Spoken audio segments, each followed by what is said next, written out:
Feature Friday. The freshest. Yo, what up? Welcome to Feature Friday Plus. Yes, I thought certainly appropriate because Yes. we were very interested in their debut, of course, when it happened of What are you talking Aespa about? and Enhypen. Yes.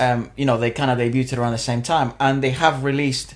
Enhypen has released their first album, and Aespa. So I has think we were saying Aespa. Aespa's name wrong because we were saying Aespa, but it's Aespa. Oh, nobody had corrected us Yeah, though. so I'm not too sure. Aespa or Offended. Aespa, I think maybe both ways are fine. Kind of like other groups, you know, sometimes have different pronunciations. I don't know what. Other I don't group. think so. You could say Mama Moo or Mama Moo. You know what I'm saying? No, my friend. I think So- there's only one way, and we've been saying it wrong.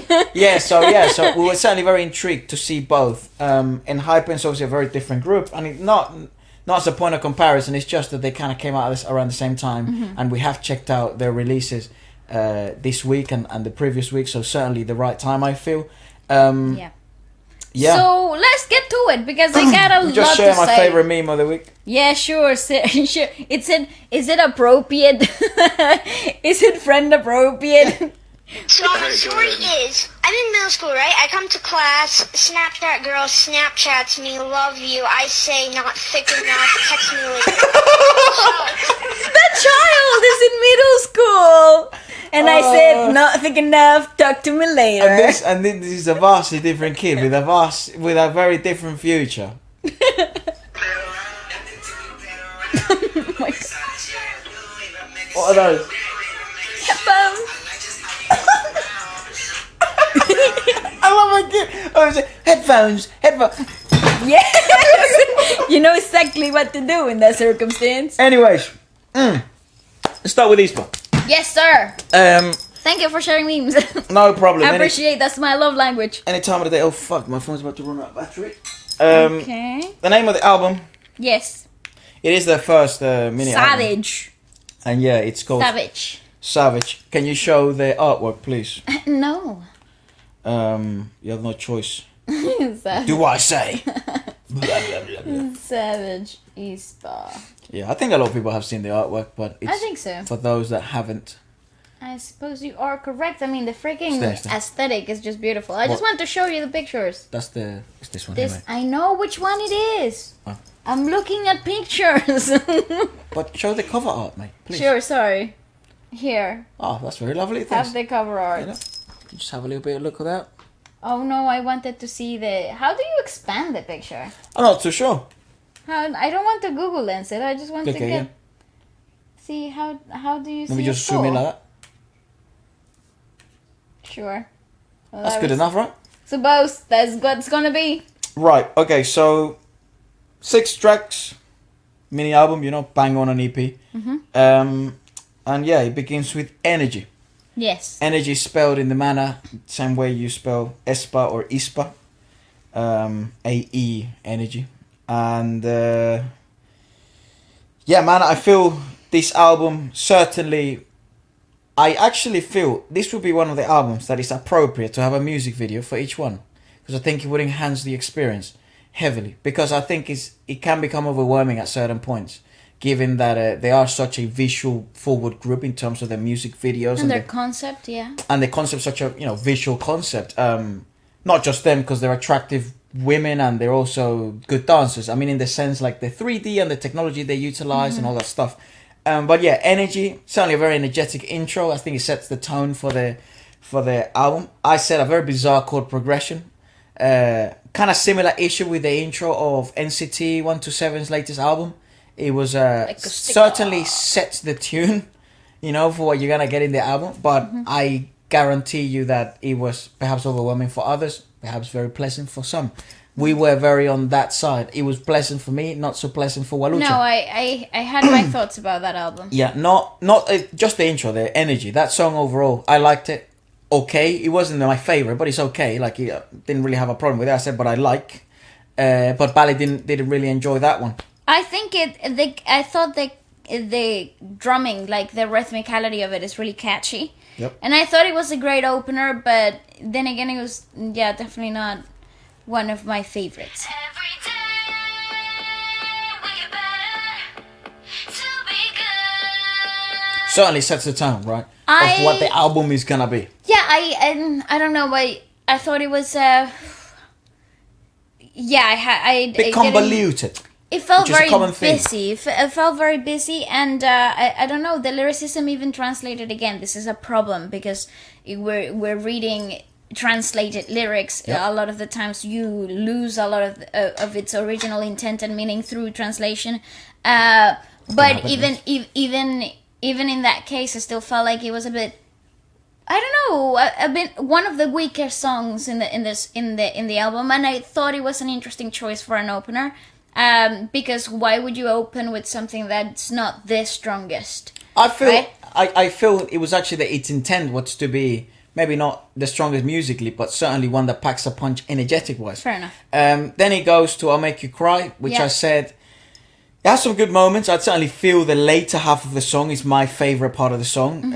The beginning I wasn't a big, obviously Savage. Oh my god! It goes with Savage, and I think Savage, you see, if Savage didn't have a video, I don't think it would be as one of the songs that I like on the album as much as I do. But because he has a video, Savage. but because he has a video, I certainly feel that it's a fucking great track. It is. Because I can correlate it to the video.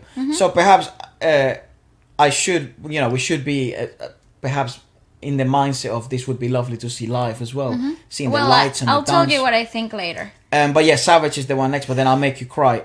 Later half of the song is where I think it starts to become a good track to me. That first 45 seconds, certainly not my taste. But from the minute forward, literally for me.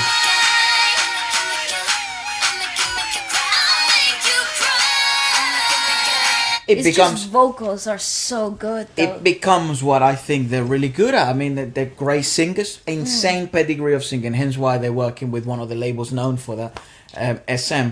But I think this is an album perfect if you like electronic sounding experimental, things. the type of thing. Not as experimental as some of the bands that are known to be experimental, but certainly experimental enough that can make, because this is the first mini album, it can make mistakes and it can make things which I feel were questionable choices, but certainly unique choices, and that you can't knock him for. But is it a track that I'm going to play and repeat? Not these first two, but Savage, for some reason, it fucking is. But I think it's because of the visual intent and how it was presented in the music video.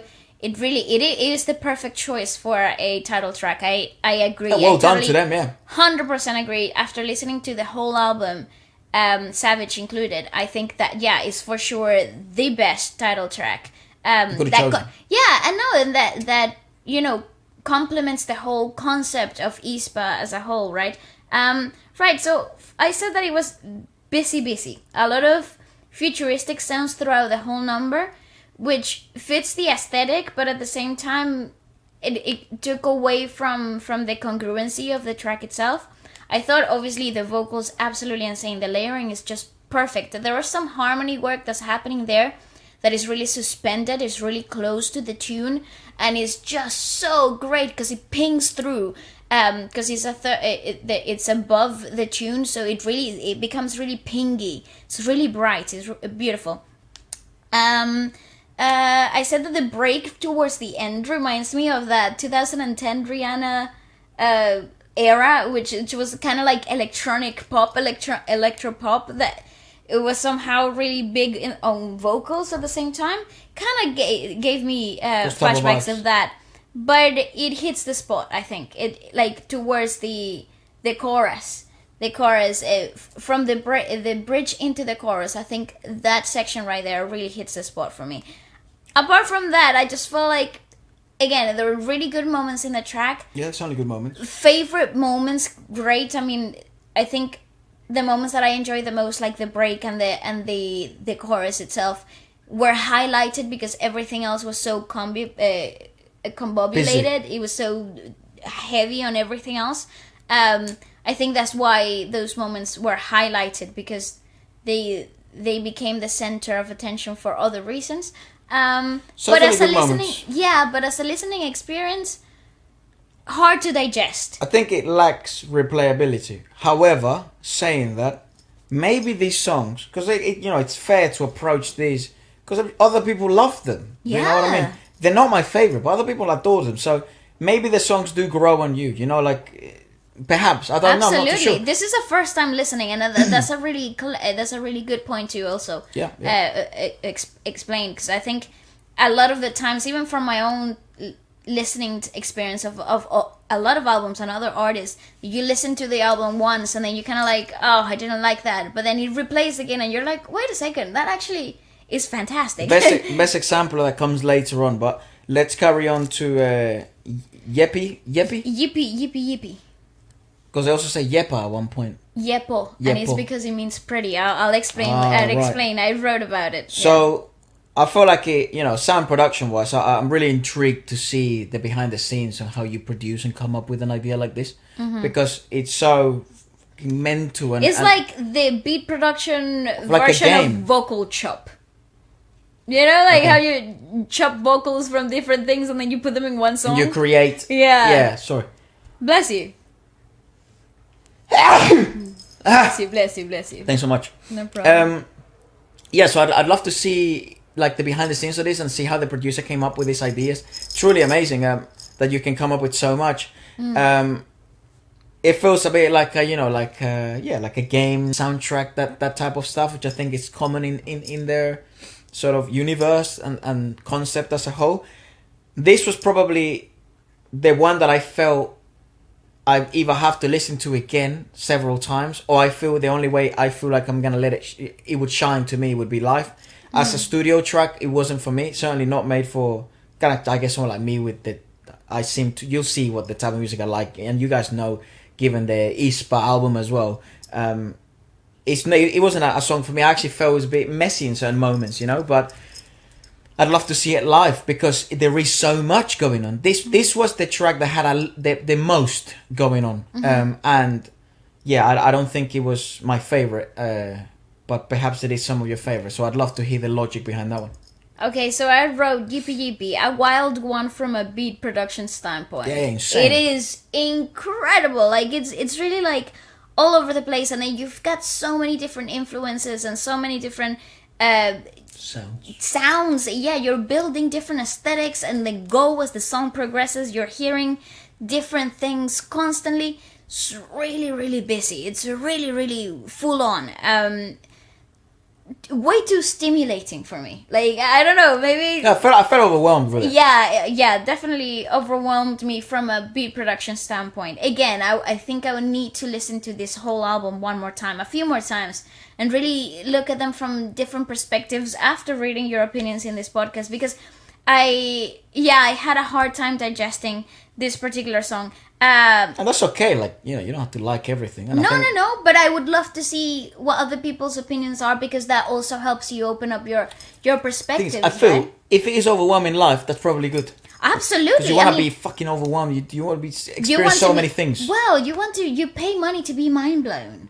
That's what you want. You want an experience that is unforgettable. And this song on a live setting with crazy lights and crazy effects, and you definitely will remember. Be mind blown. This is something that will mark your life forever. Yeah, you'll remember. Definitely. So I also said the chorus is so catchy. Love the end of it with the word played. With the pretty and Yeppi, which because it's Yeppo in Korean.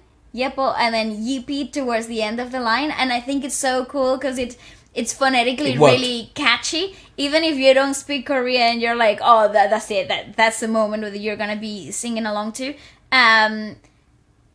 It's super girly. It's packing a punch. I agree with that. I wrote that. The break was so out of place, in my opinion, though.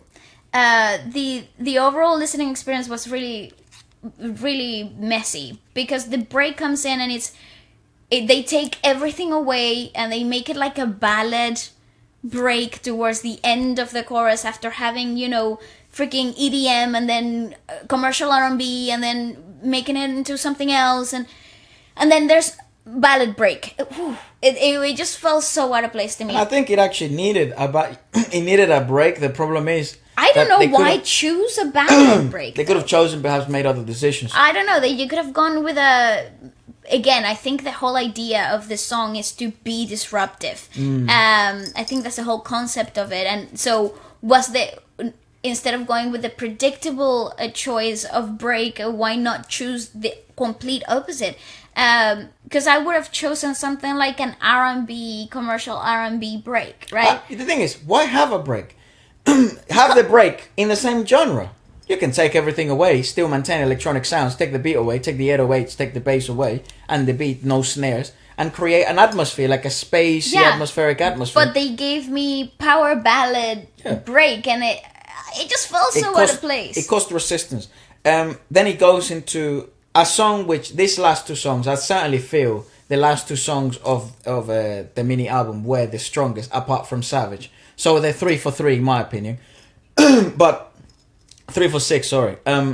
But this song is the best example of how I felt with the mini album, Iconic. Like, I like the beat, like, fuck, that's what I wrote, fuck me. Not a good entry, like, I didn't like the intro section, but the song, 30 seconds on, oh, bloody hell, it's like one of my favorite songs beat-wise. And the ladies did very well.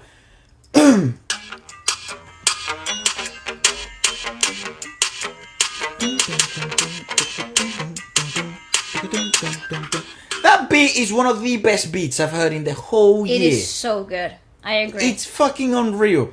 And then good. The entry is a bit odd. I understand as well, like, not the easiest beat to come on, you know, and make an entry that is impactful. Especially when you're coming in with a rap to begin with. Yeah. So, but apart from that, but that's whatever. That's forgivable. You know, so then it evolves to a really, really good song. And I feel like, even though the rapping sections, I don't feel were like the best Aespa rapping sections. And this is what's really cool and interesting, that you're seeing evolution and you're seeing improvement. Yeah. Because I feel, this is how I feel about the whole EP as well. I feel like they're getting pushed. The Sam is pushing them to do new things, try new things, experiment, do different sounding things, do a rap that you usually wouldn't have come up with, do a singing line that feels uncomfortable. And it's actually the right approach, because it's a mini album. It's not a full album. It's a mini album. It's their first mini album. They have one of the best already concepts in the whole of the Korean industry, and actually worldwide. And they're essentially like a year old, less than a year old. Indeed. So they got that correct. And that's more of the production label side. That's for them to get right. But now the girls, it's time for them to actually let them grow and evolve and become these titans that they can become. So this track is certainly a shot in the right direction. Was it perfect? No, there were moments there, but it certainly as an overall track was good, and it shows the evolution and the direction that I feel Aespa is going to. And I feel a lot of fans are going to be able to appreciate that, regardless of whether they like rapping that much or whether they like this electronic sound. They certainly will be able to tell, they're going to be a very, very, very powerful force to be reckoned with in the future, and especially with their album. Like the next album that they're gonna release, the full album, it's gonna be. I feel it's gonna be very good. Well, I know agree. that wasn't your favorite song. No, but I agree with your statement towards the the beginning of something very, very influential here, because I think they're really young. Their concept is really strong, and it's a hard concept to also maintain, because it's not only a futuristic sci-fi-ish type of concept, but it's also something that has hardly been done. So there's really no way, there are no point of references. So there are many references that come together in this concept. But at the end of the day, it's a huge challenge from a performer standpoint to really rise up to such demands. I think they're in a really, they're still like, in my head, this is one of the hardest things to get right, because you're constantly at a discomfort, so you're constantly evolving, but that is not the most comfortable for the artist. It's also the amount of pressure they have on, because they're so popular from the start, from the That's get-go. right. That's right. So there's a lot of pressure, and I think it's a crazy one for them, and I'm really excited for the future. But let me give you my ideas, my thoughts on Iconic. I said I love the highly melodic bridge, because compared to that really heavy rap intro and like verse section of the song, the bridge into the chorus, it's such a beautiful progression. That whole broom broom zoom zoom part, brilliant. It's absolutely fantastic. and it's the highlight of the song. It really like takes you on, and you're like, I'm hooked. Is the part of the song that wins your heart? Yep. It makes you be like, yes, this is the this track. is a good track. This is the track. And then I think the progression from bridge chorus into the break, absolutely fantastic. Vocally speaking, is just something brilliant. They're really playing with the vocal dynamics. You know, the broom broom, really percussive, really like phonetically really enticing. So yeah, towards the end of the track, I think it was a really good track. But I had a problem with the verses. Sure. I didn't like the verses and how they were executed. I think the song could have been what the rest of the song was, like the chorus and break. And I didn't have an issue with it, and I think that's what I know. Like, I know it's not your favorite song, but it certainly, and you know, maybe it's because I do like rap maybe more than you, but and even though this wasn't like the strongest raps we're ever gonna see from Aespa, but I don't think I had any issues with it. I just think it's a matter of growth, but it's a step in the right direction. And then you kind of realize what their in the next comfort step, zone yeah, is. like what this, which I'm glad the album wasn't just that, because they're already good at that, and this was proof of that with Lucid Dreams, which we did a review already. But that's the best, in my opinion. That's the best track in the album without a doubt. Like it's fantastic. As a standalone review, I thought, yeah, that's a great track. I'm really interested where in the album comes in.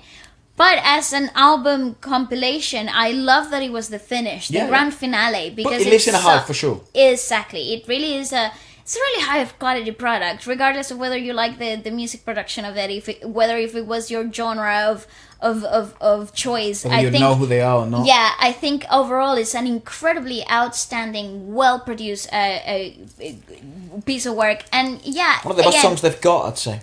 It's honestly not one of my favorite albums, I have to be completely honest, but for sure makes me really excited, really curious about what the future holds for Aespa as a whole. I mean, it's the beginning, and I think that's so exciting about it all. Good news though is, can't wait to see live performances of these songs though. Yeah, even though, you know, it may not be, I feel like, you know, the best EP of the year, but that last song, Lucid Dreams, with Savage in that video, like, it puts them as a contender this year as one of the best groups that have produced music this year. Absolutely. So it does sound like a heavily critical review.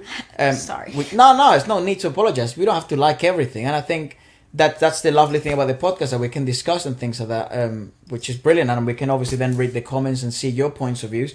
And I think that's unfortunately what they have going on for themselves, because their standard that they've set for themselves is so high, and they can get to a really high standard and we really like them. So perhaps we're more critical than usual. But I just think they as a listening experience, it's a very busy and overwhelming one, but as a visual aesthetic, that's what they lean towards. Yeah.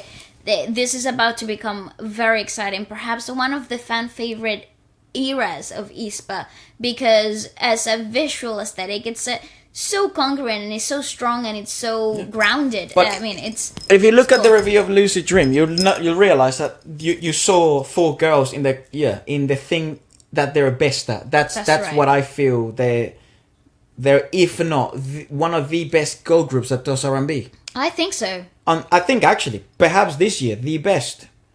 Like another contender is obviously, to me, Mamamoo. But Mamamoo doesn't really do R&B, like pure R&B as this one, modern R&B. They do, as soloists they may do, but as a band they don't. They do fucking hell, sometimes jazz. Absolutely. As a vocal group, they're fucking unreal. But I think R&B, commercial R&B, as a girl group, who does that? I think Aespa is the best this year, for sure. Because ITZY could be a good contender for commercial R&B, but I don't think they don't do commercial R&B that much. Commercial R&B that much. Well, actually, I don't think they purely. do. Once. Yeah, No. I don't think they do. That's right. You're correct. So that's what I mean. And to do that, you gotta be on the league of your own. So that's true. I mean, special let's girls. lean towards that more, because they're so great at But it. at the same time, I don't think it's the right time, because I I don't think think so either. everyone knows that That's right. in order for them To grow, they need to to have experiment. to do other Yeah, things. So absolutely. well played to them. Now let's go to Enhypen, Oh my god. who is Yes. a very, very.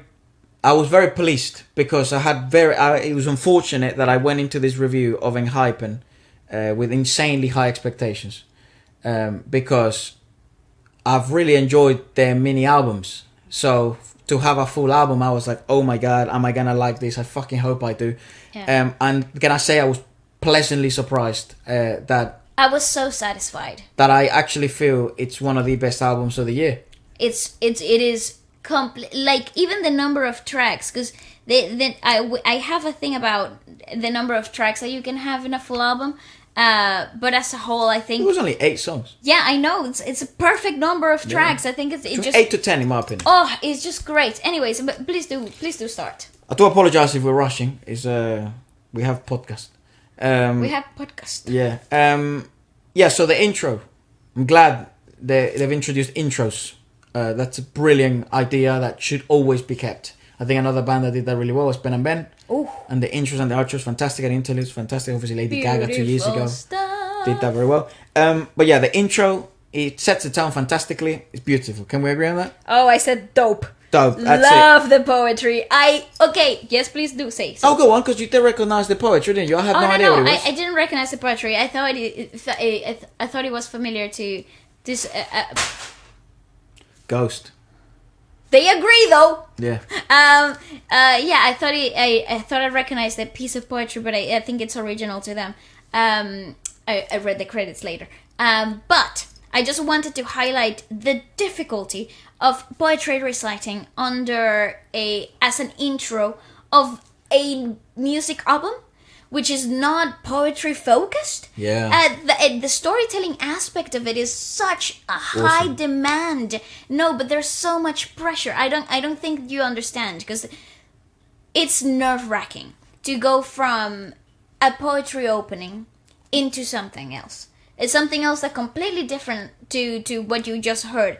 Yeah. Plus the beat production in the intro was really pushing boundaries of that mystique. It was setting the tone of the darker concept that they've got going on, this underlying, the surface is bright and shiny, but right underneath it there's something dark brewing, right? So, and I think the only way that you could really convey that was with spoken word, which doesn't happen often. Yeah. Doesn't happen often, and I think it's a risky choice, but I'm really glad they did, because it's beautiful. Actually, it wasn't that risky of a choice. I think it felt perfect, because given, like, you remember the first album we saw, the first video we saw them, where they first discovered there was spoken word there. So I think it felt like consistent. Anyways, then it goes Upper Side Dreaming. Obviously, goes into Tamed and the title track, which is fantastic, wonderful title track choice. Do watch their review, very good. Great. A very pleasant title track. I hope it becomes as popular as it should, because it's musically speaking very good.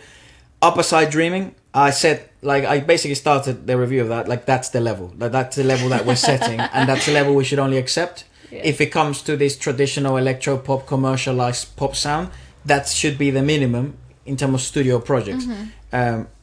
And we shouldn't accept any less. It shouldn't be called a minimum, but that's just the standard. They did really well there. I said good commercial music with top-notch singers and dancers, catchy, trendy, vibey, accessible, with its own musical diversity in its own right. Mm-hmm. I truly don't know how these tracks don't become the most popular tracks that the band ever creates, because I feel like, musically speaking, they're some of the best, and they're also so accessible worldwide. So I don't know what happens there. I have no idea why they don't become... Maybe, obviously they're very new as well, but I think this will become one of the tracks where people will be like, recommend me signature TXT Enhypen Enhypen music. Yeah, sorry. Oh, it's just because you're reading. I just read it. Yeah, sorry. The feature and the next one. Recommend me Enhypen music, and you're like, listen to this, and you'll be like, oh fuck, they're good. Mm-hmm. Yeah. Anyways, go on. Right. So I said to Upper Side Dreaming, yes to the layers, because it is so beautiful, the work, the layered vocal happening all throughout the track. It is so freaking beautifully well done, and it has at least 7 layers. I was paying attention, so I was right here next to the speakers, and at least 7 layers of vocals happening throughout. And I love the little diminished chords throughout the singing as well, because it gives a lot of tension and a lot of suspense to it, right? So I said this is how you do a visual aesthetic that starts with a clear sounding vision. Right. Because a lot of the times you think, oh, the visuals came first before the music, and in this particular song you could definitely see the sound, the music being composed first before the concept was even thought of, right? I thought it was really beautiful to hear that fantasy and modernistic take of that darker mystique. With electro pop, which is and the bass is absolutely fantastic. Well, because we are running out of time, I do apologize. So sorry. I'll do one song, you do the next. So I'll do Okay. Just a Little Bit, then you do Go Big or Go Home. I'll do Okay. Blockbuster, and then you say Attention, Please. And then I have so into much to say about Blockbuster, but yes, Well, go you ahead. can say a Blockbuster then. I'll just Alright. say Just a Little Bit. With Just a Little Bit, I said that this is what I feel Korean acoustic music does best than anyone else in any Yes. music industry. It's a different level, really. I feel like it could be because of the level of production that they have and the producers that they work with, but I think these producers deserve a lot of bloody credit because they really do make it that good, and that's something that other industries have failed at. You know, they basically acoustic. They commercialized a genre that's known for not being commercial. Yeah, You know, acoustic music isn't the most commercial. that's right. But they commercialized it for some reason, and they've done that really well. They've done as well that the same with ballads and piano-like music. So they deserve a lot of credit. Just a Little Bit is my favorite song of the whole. I was gonna say absolutely an utter respect and love and admiration to what they have created there. Yeah. Because there's nothing harder than maintaining a darker concept with a love ballad. Like, Yeah, how yeah. can you do that? So I really thought that was True. amazing. Go on, Go My Big or Go favorite- Home. My favorite song, to be honest.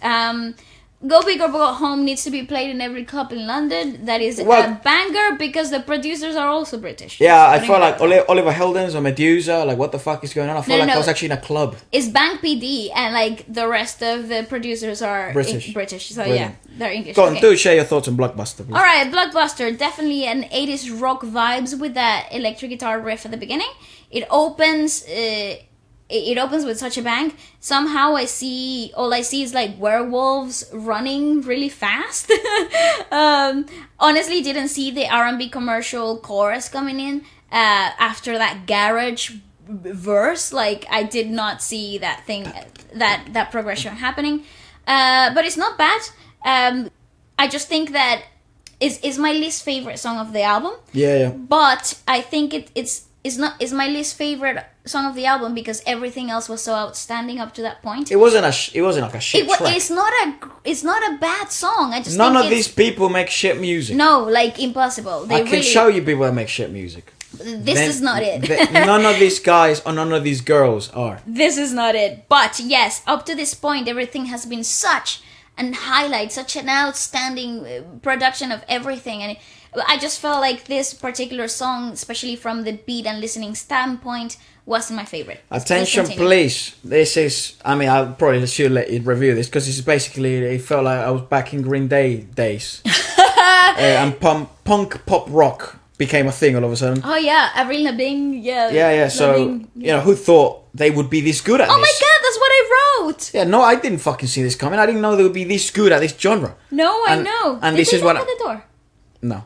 And I thought, and this is what I mean by, you know, kind of similar to Aespa. Like, let them do new things. It doesn't matter if it's shit or if it's good or if it's not great or if it's great or if it's okay or if it's bad. Let them do it. And I think I think fans understand that as well, which I'm really impressed. That's how you know is like, I think also the fans that like... Yeah, the fans are, like, you guys are so smart, freaking... musically smart. Mature, and yeah. aware. Yeah, you're so aware. Anyways, I just think that their opening riff again reminded me a little bit of, like, Nirvana. It's like so Nirvana. But I can't wait for a TXT and Hypen collaboration, because you know how TXT was going through that, their latest... Well, they did collaborate on this album. They did? Of course, yeah. In what song? Not Attention, Please. Actually, I think it's Attention, Please, yeah. That's where they collaborate, yeah. Because I was gonna say, I just need for that to happen. Wait. Yeah, of course, mate. Yeah. No, Blockbuster. Blockbuster's the one that they Blockbuster. collaborated on. Right. Anyway, so I just think that sounding aesthetic of TXT. Enhypen with the same sounding aesthetic of TXT and the Panic at the Disco. They sounded very Panic at the Disco, yeah. Make it happen. It's so great. I love that.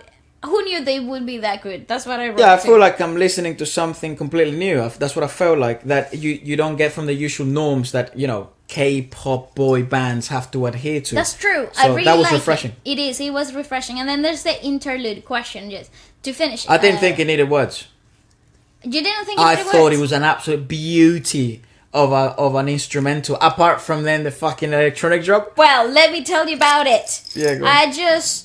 It's just awesome after such a banger. Yeah. How it comes in so smooth, the string sections, fantastic. the space, everything's so freaking calm and serene, and then boom, identity crisis. Fair enough. And that is, like, to me, sounding wise, with the wording, the spoken voice. I love how it opens up and closes with spoken voice because it's so great. I love that. Yeah. I'm such an advocate for that, and it's hard to make it work, especially in popular music. But yeah, I think that work musically speaking with the wording, the spoken word project is so really well combined because, you know, you're questioning, where am I going? Who am I? What is this?